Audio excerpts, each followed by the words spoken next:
د افغانستان د اسلامي امارت د رهبرۍ د فرمان پر بنسټ بیرته راستنه شوو کډوالو ته د غنمو او نغدي مرستو د ویش بهیر په بغلان ولایت کې پیل شو.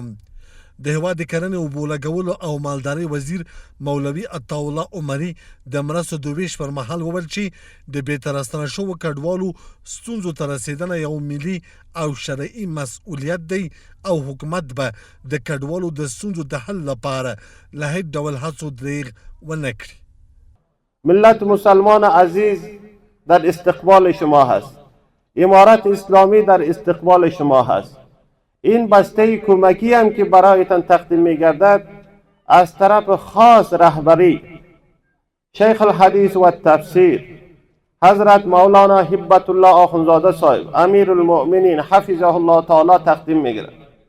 همداراز د کرنې وزارت د پرختیي او غلجاتو رئیس مولوي مصباح الدین مستعین هم د یاد بهیر په اړه خبرې وکړې.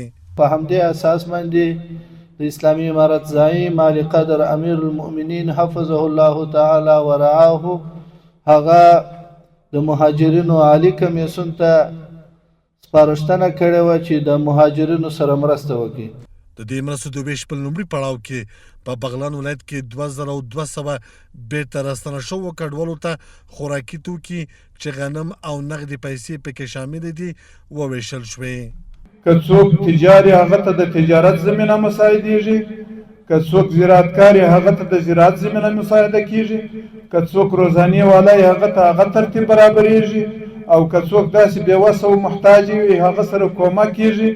برای ولایت بغلان در مهاجرین 2200 نفر کمک صورت میگیره و فی مهاجر 5000 افغانی و 5 بوجه گندم 50 کیلو توزیع صورت گرفت. خدمت برای مردم مساعد شد. این یک ابتدای اولی است که در تمام افغانستان ابتدای شروع از ولایت بغلان ما شما شد. په همدې حال کې له ګاونډیو هېوادونو څخه بیرته راستنه شوو کډوالو د دې مرستو د هرکلي کړی او له حکومت یې غوښتي چې د ملاتړ لړۍ دې دوام وکړي، نورې اسانتیاوې دې برابرې شي او د کار زمینه دې ورته برابره شي. از چیزی که داشتیم سودا کردیم ایران رفتیم دار چیزی نداریم که زیر پای سر پای خود بگیریم. اونجا بزرگ کشید دیگه بعد چیز احتیاج داریم. چې زموږ سره باید د ویش لړۍ پیل شي زر تر ژره د ځمکې لپاره چې موږ یو سرپناه جوړه کړو.